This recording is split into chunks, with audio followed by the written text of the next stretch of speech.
Nous sommes vendredi, bonjour à toutes et à tous. À la une de l'actualité, une application pour traquer le chlordécone dans les aliments que nous achetons. C'est une initiative du parc naturel régional pour aider les consommateurs à se rapprocher le plus que possible du zéro chlordécone. Nous l'avons testé pour vous. 3 jours, 1700 bénévoles et 20 sites à nettoyer pour la 18e opération Pays propre. Les participants en individuel ou au sein des écoles sont de plus en plus nombreux à s'engager pour débarrasser notre environnement de la pollution engendrée par nos encombrants et nos déchets. Et puis nous parlerons très largement sport. D'abord avec les rencontres prévues ce week-end en Martinique, sans oublier dès aujourd'hui en football le match Islande-France qualificatif pour l'Euro 2020 avec le Martiniquais Varane en capitaine d'équipe. Avec le scandale du chlordécone, il est difficile de s'y retrouver pour les consommateurs et d'identifier les produits sains sur les étals. Une nouvelle application lancée par le parc naturel régional de la Martinique devrait vous permettre de vous assurer de l'absence de ce pesticide dans les produits que vous achetez. Démonstration avec Stéphane Petitfrère et Guillaume Frissinet. La promesse est simple. À l'aide d'une application téléchargée sur son portable, le consommateur voit apparaître tout l'historique du produit depuis sa plantation, en passant par l'identité du producteur. Une initiative appréciée par les consommateurs vigilants. Vous vous posez la question quand vous achetez? Ah bien sûr. La partie de la Martinique est approuillée. On essaie de sauver, mais c'est pas... Voilà. Les gens peuvent manger en conserve différents et puis voilà, ne mange plus les produits locaux, c'est fini, ne pas être malade. Moi, je n'achète que des produits qui sont faits en Martinique, qui sont cultivés en Martinique. Et là, ça vous rassure, ce label pour... Ça me rassure. Je teste et on verra bien. Voilà. Vous allez sentir une différence quand vous dites que vous testez? Mais je vais voir, mon corps va réagir, on verra bien. À terme, le label zéro chlordécone devrait être affiché dans la plupart des marchés et grandes surfaces. 500 agriculteurs pourraient être labellisés contre une cinquantaine aujourd'hui. Des agriculteurs locaux qui pourront ainsi valoriser leur production. J'ai commencé par le chlordécone en 2006, j'ai remarqué que la vente a baissé et que tout le monde a demandé, là ça sorti, là ça pas sorti. Et maintenant, justement, demandé, mais comment nous pouvons faire pour prouver ces mounants que nous avons des produits Saint-Martinique, puis ça c'est pas tout le chlordécone, et que fait acheter. Et les mots de parler du label là, m'ont dit ah, voilà mon affaire, manquer labelliser produit moins, m'a pas qu'il n'y a parlé, et puis c'est mon nom, je déjà connaître moins, mais yo que ni confiance et yo que venir acheter ces produits là. Rétablir la confiance, c'est un peu le credo du parc naturel en charge du respect du cahier des charges du label, qui s'étendra prochainement aux viandes. C'est un organisme indépendant qui ne dépend pas du parc naturel de Martinique. Donc cet organisme a un agrément et cet agrément lui permet d'accréditer après analyse des produits et de la production. Ça se fait dans des laboratoires dans la Drôme qui permettent aujourd'hui de dire que cet aliment ne contient pas de résidus de chlordécone. Une étape de plus vers l'exigence du zéro chlordécone pour l'ensemble de la production martiniquaise. Lorsque l'État décidera de ne plus tolérer les moindres résidus dans l'alimentation, ce label n'aura plus lieu d'être, mais nous n'en sommes pas encore là. 2 mots d'Octobre Rose. Depuis 3 jours, 20 masseurs kinésithérapeutes de la Martinique sont en formation à l'IMS pour apprendre à travailler de façon spécifique avec leurs patients atteints du cancer du sein. Après 3 jours de théorie, place aujourd'hui à la pratique. Cette formation diplômante permet également aux kinés de bien comprendre la maladie pour mieux la soigner.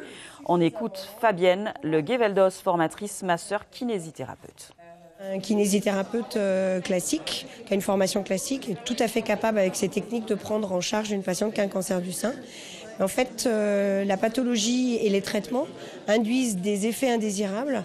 Et si on ne connaît pas, si on n'a pas une connaissance de cette pathologie et de ces effets indésirables des traitements, eh bien, on n'a pas la bonne prise en charge. Et du coup, on laisse les problèmes s'installer et la patiente se retrouve à long terme avec de nombreux problèmes, de nombreuses douleurs qu'elle a mis de côté parce que les autres traitements tels que la chimiothérapie ou la radiothérapie étaient tellement durs, tellement violents qu'elle pensait que c'était logique, ça allait avec et c'était pas très grave. Et du coup, on a besoin de former les gens pour que ce soit une prise en charge pertinente et adaptée à la patiente.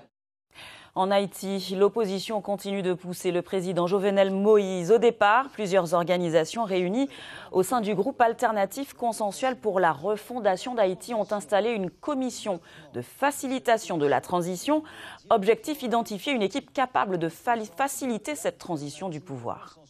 Et puis à Cuba, sans surprise, Miguel Díaz-Canel est nommé président de la République dans un effort pour rajeunir l'exécutif. Des anciens de la garde révolutionnaire ont quitté le Conseil d'État. Des changements qui, alors que le durcissement des sanctions américaines a créé des pénuries de carburant. Par peur de représailles, plusieurs banques ont également cessé les transactions avec Cuba, qui se retrouve dans une situation particulièrement compliquée. Et puis, on revient en Martinique maintenant pour parler environnement. La 18e opération Pays propre a débuté ce matin tout autour de l'île. 3 jours pour une vingtaine de sites sélectionnés et 1700 bénévoles, des volontaires de plus en plus nombreux à vouloir protéger notre environnement et une participation également croissante du côté des établissements scolaires. Delphine Besse et Olivier Nicolas Diduclos étaient au François. Dans l'île aujourd'hui, plus de 500 enfants sont sur le terrain. De Sainte-Luce au Lorrain, écoliers et lycéens sont armés pour affronter ce que le pays a de plus laid, la pollution de ses sentiers, plages et mangroves. Ces élèves du collège de Tartançon sont ici à Pointe-Courchet au François pour leur toute première opération nettoyage. Et ce qu'ils vont trouver sera un choc. Il y a du plastique. Oh, il y a une pâte brisée. Ça me dégoûte, ça me fait pas plaisir parce qu'on ne sait pas comment on va devenir plus tard.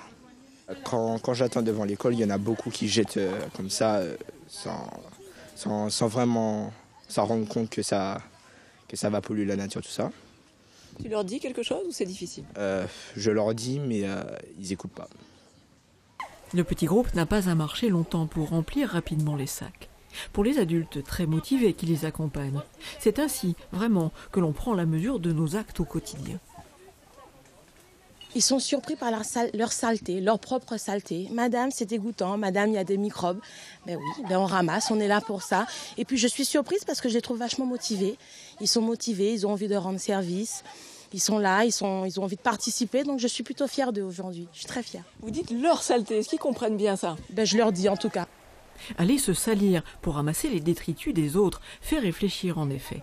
Et certains collégiens admettent aujourd'hui qu'eux aussi sont négligents et jettent parfois leurs déchets à terre. Oui. Et à quoi est-ce que vous pensez quand vous faites ça? Oh, c'est On dit rien. on n'a pas envie d'aller jeter à la poubelle, on jette dans la nature, mais au final, il faut mieux aller jeter dans la poubelle. Là, ça vous fait un choc là aujourd'hui? Oui. Ça nous énerve, en fait, parce que les gens jettent tout et n'importe quoi, vraiment. Puis on a même, ils cachent. Dans les arbres, on a trouvé dans les creux, tout ça, on doit aller chercher. C'est pourquoi les établissements scolaires sont de plus en plus demandeurs pour participer aux opérations de terrain. Une implication aussi éducative qu'utile pour l'environnement.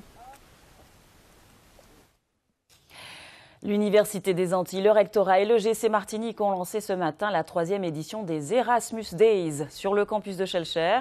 Erasmus représente pour les étudiants, enseignants et universitaires l'opportunité d'étudier, d'enseigner, de découvrir d'autres pratiques, de se former grâce à des expériences d'immersion et de stage à l'étranger. Devenu Erasmus+ depuis 2014, ce programme compte aujourd'hui 33 pays participants et 168 pays partenaires issus du monde entier. Eustace Jeanqui, président de l'Université des Antilles, nous en dit plus. Avec l'Europe, les étudiants voyagent facilement. Mais on n'a pas que des étudiants de l'Europe aujourd'hui. Parce que c'est vrai que Erasmus, c'est la mobilité des étudiants européens. Mais nous avons aussi des étudiants de Campus Plus qui viennent avec une autre organisation, mais qu'on accueille aussi. Et à partir de l'année prochaine, on ne va plus faire comme cette année, comme les années antérieures. Parce que les années antérieures, on a accueilli les étudiants Erasmus, cela veut dire ceux qui viennent en mobilité européenne. Nous allons accueillir tous nos étudiants étrangers pour que véritablement qu'il y ait un accueil de qualité, pour qu'ils veuillent venir chez nous. Ça fait partie de notre richesse aussi.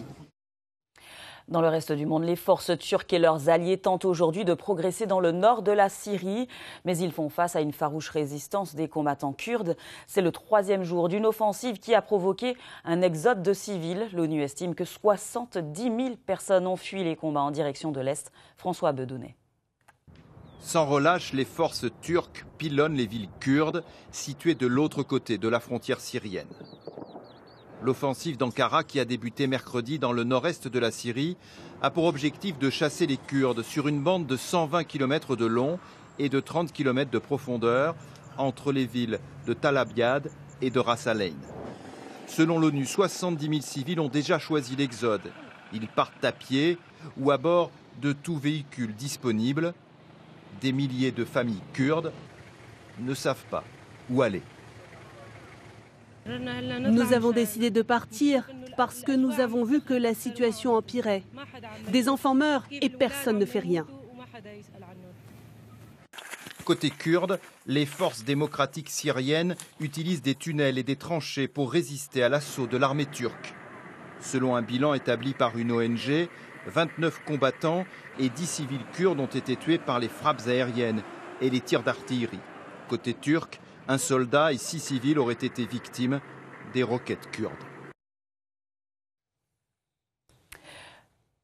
Voilà, et puis hasard de l'actualité, c'est aujourd'hui qu'était remis le prix Nobel de la paix. Il est attribué cette année au Premier ministre éthiopien Abiy Ahmed, récompensé parce qu'il a été l'artisan d'une réconciliation historique avec l'Érythrée. Ce prix veut aussi l'encourager à poursuivre les réformes pour continuer de transformer son pays. Direction l'Hexagone, La Roche-sur-Yon, où l'usine Michelin va fermer d'ici 2020. Les plus de 600 salariés qui y travaillent l'ont appris hier. La ville aussi, et comme eux, elle ne s'en remet pas. C'est tout un bassin d'emploi qui est sonné. Marine Hague. Ce matin à La Roche-sur-Yon, les habitants se réveillent sous le choc après l'annonce de la fermeture de l'usine Michelin. Installé depuis 1971, le site était emblématique pour la ville. C'est sûrement pas la première fois ni la dernière que ce genre de choses arrivent, mais que c'est triste quand même. Enfin, plus que... c'est triste. Et un peu scandaleux, probablement. Ça fait pas mal de familles, pas mal de gens qui vont rester sur le carreau, donc je sais pas. L'issue après, je sais pas, des gens qui sont en place, des travailleurs, où ils vont les remettre. D'après ce que j'ai pu comprendre, ils s'engagent vis-à-vis des gens, mais souvent les paroles, ça se renie, surtout dans ce monde-là. Depuis hier, le sujet est sur toutes les lèvres. Les commerçants de la ville redoutent d'être économiquement impactés par cette fermeture. C'est pas bon pour le commerce, ça c'est sûr. L'impact, juste en fin d'année. 600 personnes au chômage, ce sera des personnes qui pourront ne pas venir peut-être après. Ça, vous êtes sûr que oui, vous allez en faire les frais, quoi. Il y aura un impact mathématique. Si l'inquiétude règne ce matin, le maire de la ville tient lui à rester positif. On a cette chance à la Vendée et à La Roche-sur-Yon en particulier d'être un territoire où l'emploi se porte plutôt bien et où nous sommes plutôt en manque d'employés que le contraire. Donc dès hier, en fait, un certain nombre d'entreprises se sont portées candidates pour recevoir des gens de chez Michelin, en particulier sur les techniciens de maintenance, etc., etc. La mairie s'engage à accompagner les salariés de l'usine Michelin jusqu'au bout pour que ceux qui le souhaitent puissent rester travailler à La Roche-sur-Yon. Et voilà, place au sport à présent. On retrouve Christophe Arnerin sur le plateau. Bonjour Christophe. Bonjour Stéphanie. Alors on va faire le point sur l'agenda sportif du week-end et on commence avec du handball. 2 chocs au sommet de cette 4e journée de pré-national. 2 matchs surtout à ne pas louper, ce sera ce soir. Alors déjà, chez les filles, l'entente Morne des As reçoit au Palais des Sports de Trinité. Figurez-vous, le réveil sportif, c'est en quelque sorte le remake de cette finale de la Coupe des As l'an dernier, souvenez-vous, qui avait été remportée par les Gros Mornaises du réveil sportif. Et là, il y aura un parfum de revanche relativement épicé du côté de Trinité. Et puis l'autre match à ne pas louper, bien entendu, chez les hommes, ce sera l'espoir de Floréal qui sera face à l'USC Citron, un derby qui va enflammer le hall de Corridon. Et là aussi, si les Citronnais partent favoris pour ce match, mais vous le savez, sur le terrain, rien n'est jamais écrit d'avance. Et puis, quelques mots, Stéphanie, pour vous dire que 2 sélections, celle des moins de 18 ans et des moins de 20 ans, en handball, qui partent justement représenter la Martinique dans l'IHF Trophy. C'est une compétition internationale qui se passe du côté du Canada, donc on leur souhaite bonne chance. On en parlera d'ici le week-end. Très bien, merci. Et en beach volley, cette fois, c'est la deuxième étape du championnat de la Martinique, ça va se jouer au Carbet. Ça va vous plaire ça, parce que ça se passe du côté du sable noir de la plage du Coin au Carbet. Là, il y a 15 équipes qui sont en compétition. Ça a déjà commencé depuis il y a déjà 2 semaines. Et parmi les enjeux à décrocher, il y a bien entendu une place comme champion de Martinique, mais aussi une qualification pour les championnats de France. Alors, pour la petite anecdote, c'est l'équipe féminine Béatrice Cyrilla et Delphine Stephens qui domine le classement féminin. Et chez les hommes, la paire Martel Boschi et Brice Hardy des Sources dominent le classement masculin. Les spectateurs et les athlètes ont rendez-vous à 9h à la plage du Coin au Carbet.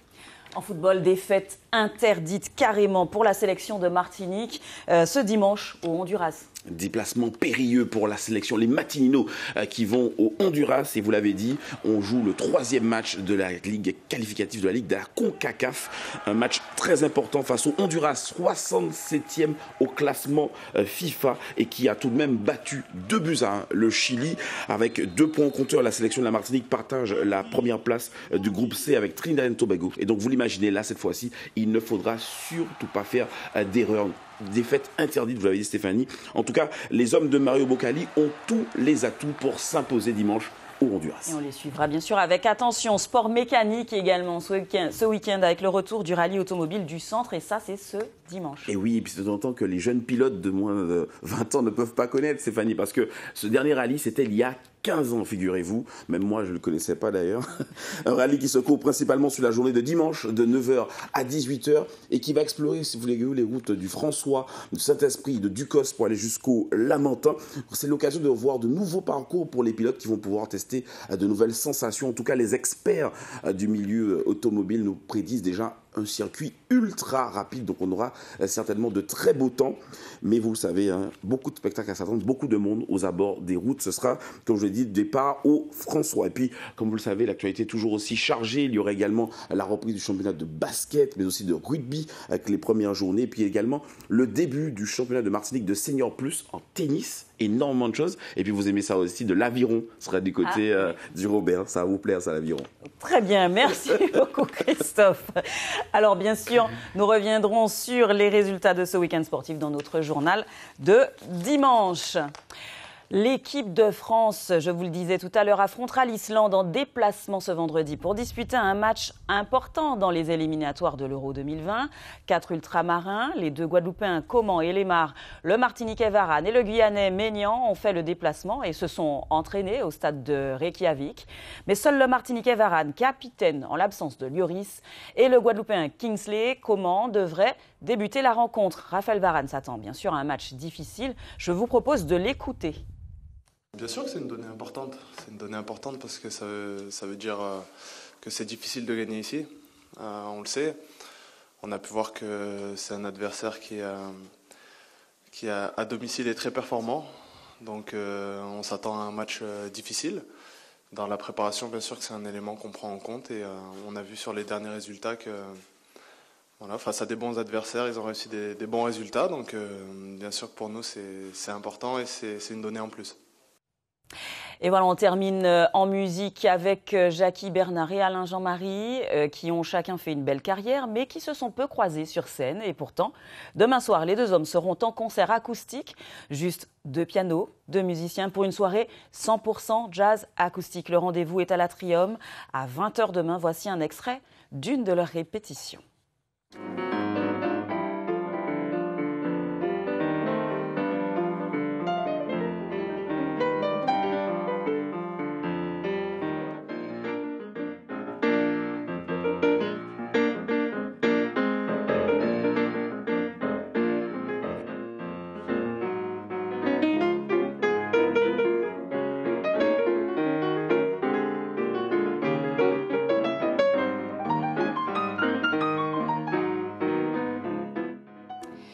Voilà, fin de ce journal. Merci de l'avoir suivi. Je vous en rappelle le titre principal. C'est une nouvelle application lancée par le Parc naturel régional de la Martinique pour vous permettre de vous assurer de l'absence de pesticides dans les produits que vous achetez. Un outil utile car avec le scandale du chlordécone, il est difficile désormais de s'y retrouver pour identifier les produits sains sur les étals. Plus d'informations sur notre site web martinique.lapremière.fr. Ce soir, rendez-vous avec Nathalie Josse dès 18h45 pour les titres. Bon week-end à tous. À lundi.